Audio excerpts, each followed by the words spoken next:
If you're from Philadelphia, Pennsylvania, you must know how to fight. If you visit Philadelphia, you should still know how to fight.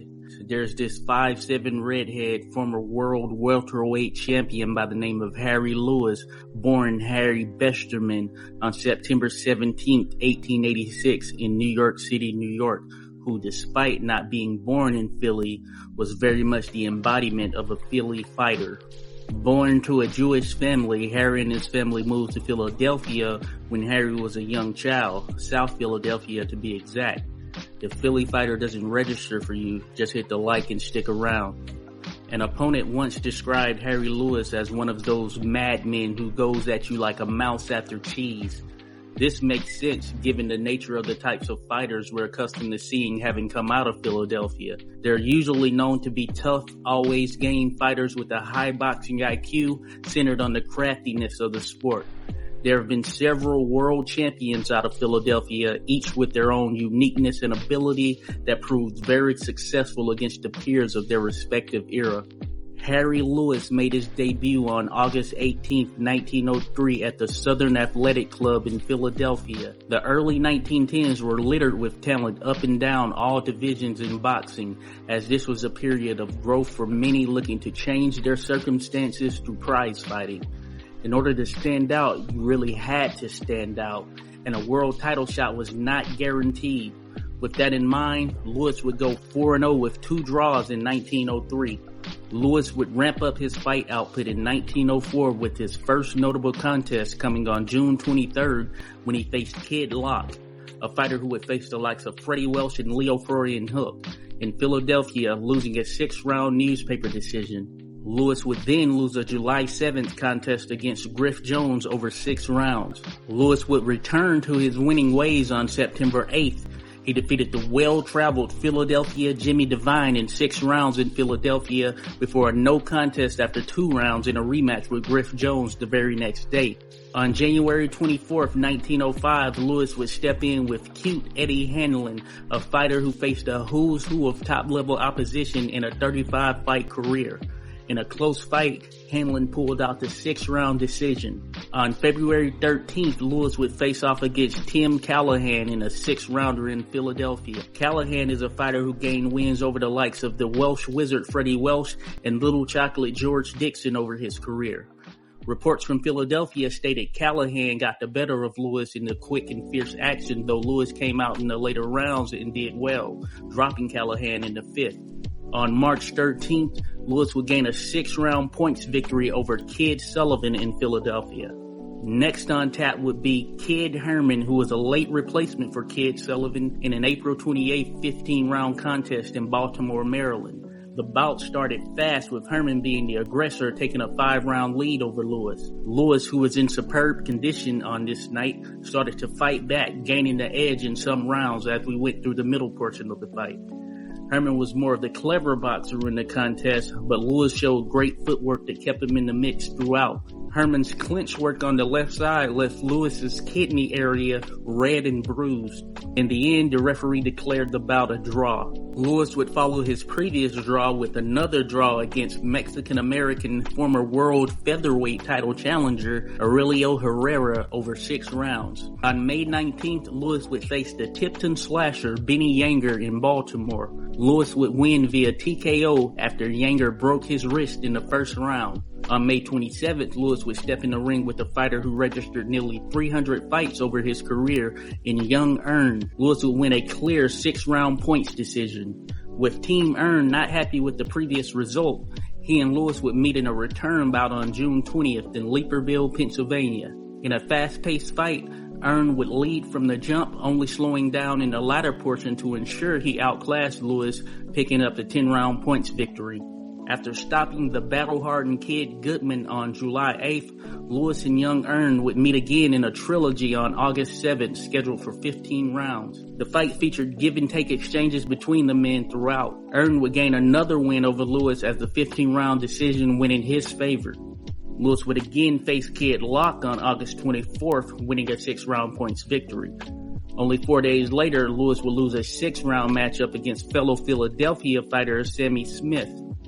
This led to a September 7th bout with rival young Erne, where Lewis would drop a 6-round decision before again taking on Kid Sullivan, dropping a 15-round decision. Lewis would lose to top welterweight contender Willie Lewis in a 3-rounder on January 25th, 1906 in New York. Lewis would then move into 2 fights with the former world welterweight title challenger Jimmy Gardner, the first on February 10th with Lewis winning a 6-round decision before dropping a 6-round decision to Gardner a month later on March 10th. Lewis would then lose a 6-round decision on March 31st to the battle-tested fighting heart Willie Fitzgerald. The two would rematch on May 12th. The fight was reported to be unsatisfactory for the big crowd present. Fitzgerald got the better of Lewis in each round, and there were points in which it looked as though the fighters were halves trying. Lewis was dropped in the 5th and would end up losing the decision at the end of 6 rounds. Lewis maintained a rapid schedule as a fighter, and regardless of the outcomes, he'd be looking to be back in the ring quickly. Give us a like and subscribe if you enjoy this content. On June 15th, 1906, Harry Lewis would step in the ring with the man regarded as the greatest lightweight of all time and the old master Joe Gans. The fight went down in Philadelphia, scheduled for 6 rounds. Gans was said to have been in the best condition in years. Lewis fought a defensive fight as he tried to stay away from Gans' offensive arsenal. In the second, Lewis actually caught Gans with a short right on the top of the head while Gans was stepping back. Gans slipped and hit the floor but was up within a second. The Lewis backers cheered. Lewis came out aggressive in the 4th before being caught with the left hook that sent them back on the defensive. Gans mixed things up but wasn't able to truly hurt Lewis due to his defensive prowess. The fight would officially go down as a draw as both men put up a strong effort. Lewis would bounce back with a 15-round points victory over the tough Jimmy Briggs on September 3rd. Lewis again stepped in with Willie Fitzgerald on October 13th. Lewis would knock out Fitzgerald in the 2nd round. In the aftermath of the contest, Lewis issued an open challenge to Joe Gans. Local Philadelphia devotees felt Lewis would need to show superiority over Jimmy Gardner and Jack Blackburn for a Gans rematch to be taken seriously. Lewis and Willie Fitzgerald would meet again on November 3rd, fighting to a 6-round draw.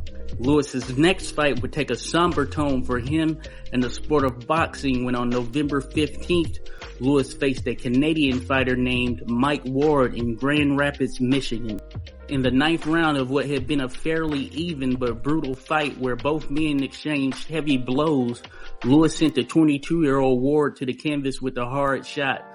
Upon beating the count, though on groggy legs, Lewis landed a jolting shot that knocked Ward out and unconscious as he fell hard with his head slamming against the canvas. It was said that Ward was revived after several minutes but immediately collapsed into a comatose state for which he never recovered and ultimately died a day later.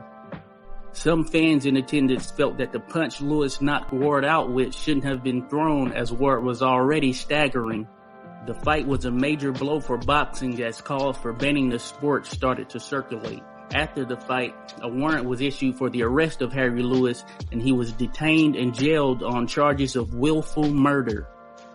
Lewis was the first boxer ever to be charged with murder due to a prize fighting contest. The promoter of the fight, Frank Lynch, was also arrested and charged with making an agreement to arrange a prize fight. Additionally, Lewis's second, the referee of the contest, and his father, who was his trainer, were all detained pending the result of Ward's autopsy. Reporting suggested that the blow that Ward was hit with from Lewis wasn't the reason for his death, rather it was his head striking the canvas that caused the death. The coroner found a maroon-colored mass at the back of Ward's skull, and it was ultimately ruled that he died of a brain concussion from hitting his head on the mat. The case went in front of a Michigan grand jury where Lewis's charge was downgraded to manslaughter and he was allowed bail. Shaken by the death of Ward and the legal ramifications, Lewis vowed to hang up the gloves for good. Sentencing would linger into 1907. Against his own words and with the case pending, Harry Lewis would step back into the ring, fighting once in January of 1907 before facing former world welterweight champion Mike Twin Sullivan on February 21st in Colorado. Lewis would land the harder blows throughout the contest, and after 10 rounds, Lewis was awarded the verdict by the referee. Upon seeing Lewis's hand being raised, Sullivan ran up to the referee and hit him in the face with a light punch. The referee pushed him back, and after continued protesting, Sullivan was led from the ring by his team. On March 7th, a verdict was reached on the pending case surrounding the death of Mike Ward. Lewis, his father, and his second accepted a plea deal, and the murder charges were dropped. Lewis and his father had to pay a $1,000 fine, which is over $30,000 in 2023, while his second had to pay a $200 fine, which is over $6,000 in 2023. And with that, Lewis would resume his boxing career, though the ramifications of a landmark case had to leave a big question mark on the hearts and minds of individuals involved in boxing. On May 21st, Lewis would drop a 10-round points decision to rival Jimmy Gardner. On July 16th, Lewis would face and defeat Jack Goldswain in Philadelphia. He would then fight twice on July 25th, gaining 2 wins, with the second fight being a 3-round decision over Old Folk Kid Lock, and the same would be the case when the two men met on August 8th. In his next fight on November 20th, Lewis would step through the ropes against one of the greatest and still one of the most underrated fighters of all time, Jack Blackburn. Scheduled for 6 rounds in Philadelphia, Blackburn put on a masterclass as he gave Lewis a licking. Despite no knockdown, Blackburn routinely landed sharp punches that had Lewis wobbling. In the end, Blackburn would win the decision. On December 16th, Lewis and Terry Martin would meet in a 6-round contest in Philadelphia, with Martin getting the victory on points. The two would meet again on February 15th, 1908, with Martin again picking up the points victory over 6 rounds. They say the third time's a charm, so on March 26th, Lewis and Martin would touch gloves for a trilogy in Baltimore. Lewis did his work jabbing and hooking and had the better of the contest through the early portion of the 15 rounds. Lewis dropped Martin with a hook in the 8th and went on to win the points decision. This led to the opportunity Lewis had been fighting for, as on April 20th, Lewis met Honey Melody in Boston for a 12-round contest with the World Welterweight title on the line. Lewis took control of the fight from the start and had Melody cut and bleeding as he peppered him with sharp shots. In the 4th, Lewis landed a shot that sent Melody down and out to pick up the 4th round KO. With the win, Harry Lewis became the new World Welterweight champion. Lewis would pick up 5 straight wins before dropping a 6-round newspaper decision against Willie Lewis. In his next fight, Lewis would step in the ring with the underrated Larry Temple. Temple would put up a strong and aggressive effort. Lewis opened a cut under Temple's eye and bloodied his nose midway through. Lewis dominated the last 3 rounds and ultimately picked up the 12-round points victory. Lewis would knock out Terry Martin in 4 rounds on September 25th before dropping a 12-round decision to Willie Lewis on December 14th. Lewis would bounce back in his next matchup by starting off 1909 with a 6-round points victory over the rugged Harry Mansfield on January 5th. After notching another points victory over Terry Martin on March 26th, on April 24th, Lewis would step in the ring with the underrated former world middleweight champion Frank Klaus. Lewis started off well against Klaus and was having a better of the go. As the two moved past the halfway point, Klaus started to take control of the fight. In the 6th and final round, Lewis was disqualified for fouling Klaus. Lewis would then move into a 3-fight run with Harry Mansfield, picking up a 6-round points victory on June 24th before dropping a 10-round decision to Mansfield on September 3rd. Lewis would then right the ship with another 6-round points victory on October 6th. Lewis and Frank Klaus would meet in a return bout, fighting to a draw on November 27th in a 6-rounder in Philadelphia. On February 19th, 1910, Lewis would put his world welterweight title on the line against Willie Lewis in Cirque de Paris. This was the start of a multi-fight campaign in France where Lewis would defend his title. The match was widely heralded as one of the greatest to have ever taken place before a European club. Harry Lewis was the heavy betting favorite leading into the contest. The fight was fast and action-packed, keeping the crowd in an uproar throughout. In the 2nd, Harry Lewis dropped Willie Lewis, forcing a 9 count. Willie Lewis remained game and the two men battled back and forth for the remainder of the 25 rounds.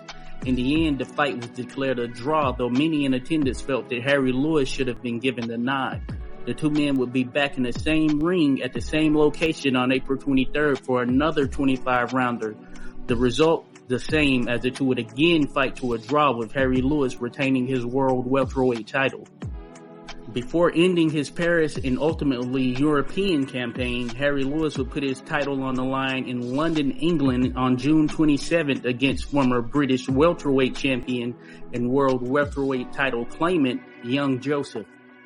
Lewis would be in top form as he sent Joseph to the canvas on 3 occasions. In the second of the scheduled 20 rounds, Joseph's corner threw in the sponge to save their man from further damage.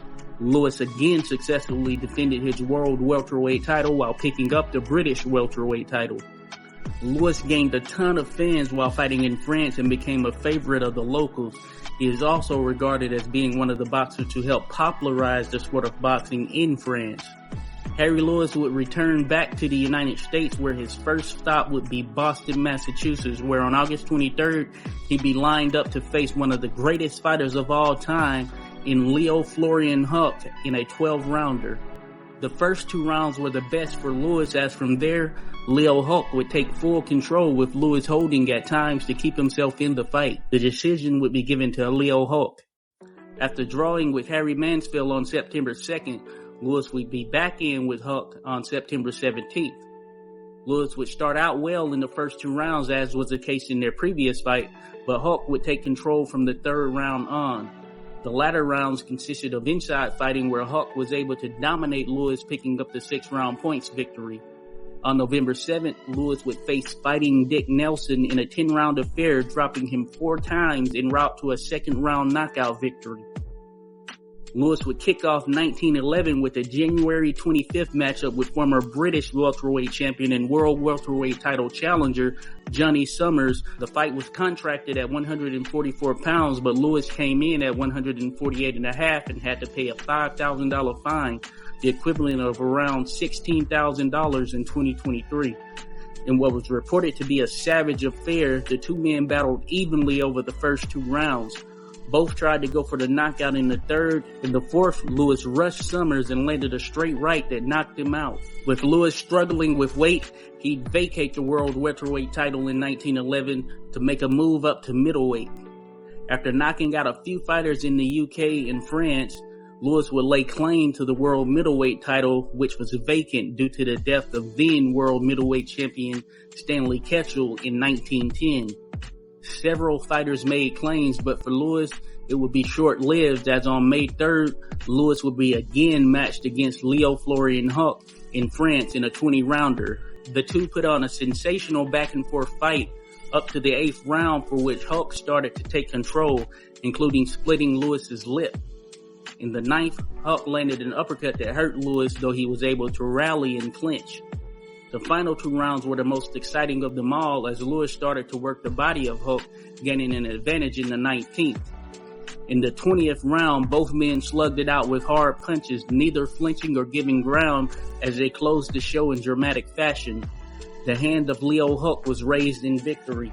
On December 13th, Lewis would take on one of the great boxer punchers in history, and then 17-year-old future world light heavyweight champion, the Orchid Man Georges Carpentier, in Paris. The 2 men would battle over 20 rounds, with Carpentier unanimously winning the decision. In his next fight, Lewis would face former world welterweight champion, though in controversial fashion, Dixie Kidd in Liverpool. Scheduled for 20 rounds, Lewis battered Dixie Kidd, who was saved by the bell in the 5th round and nearly knocked out in rounds 6 and 7. In the 8th, a hard left-to-right combination sent Dixie Kidd down and out for the count. Lewis would defeat Harry Mansfield for the final time on March 28th in Liverpool. Lewis would go 4-2 in his next 6 fights, all taking place in the UK. His final fight would be on October 13th in Philadelphia, the city that raised him in boxing. Lewis would be facing a fighter named Joe Burrell. Burrell would pummel Lewis, who looked to be a shell of himself, dropping him several times. In the 5th, Lewis hit the canvas and was unable to get up, forcing the referee to stop the fight. In the aftermath of the contest, Lewis would be admitted to the hospital, where doctors found a blood clot on his brain. This had eerie similarities to what happened when Harry Lewis fought Mike Ward some 8 years prior. This time, the potential tragedy was knocking at Lewis's front door. The previous spring, while campaigning in the UK, Lewis was involved in an automobile accident while traveling in a taxi in London that hurt him badly. Lewis resumed his boxing career early but had seemingly been on the downslide. The fight with Burrell validated such. Lewis was partially paralyzed on the left side of his body, and though he did make a recovery, he would never fight again. Lewis was only 27 at the time of his retirement and had already fought over 172 bouts, an astonishing feat. In 1915, Lewis would win a lawsuit filed against the taxi company and be awarded $3,700 in damages, the equivalent of $111,310 in 2023. Lewis would finish his career with a record of 60 wins, 17 losses, and 6 draws. 47 of his victories came via knockout. He also had 88 no-decision bouts and 1 no contest. When taking into account no-decision bouts, which were common during the era, Lewis had a record of 107 victories, 38 losses, and 25 draws. And Lewis would go on to be a successful fight manager, though surely the passion for fighting still burned. 84 of Lewis's career fights took place in Philadelphia, a staggering amount for one city. Harry Lewis is undoubtedly one of the best welterweights of all time, and his claim to the title was substantiated via his work in the ring. Now, when someone asks you what it means to be a Philly fighter moving forward, you can tell them they're about as tough as they come, and the toughest may very well be Harry Lewis. Thanks for watching.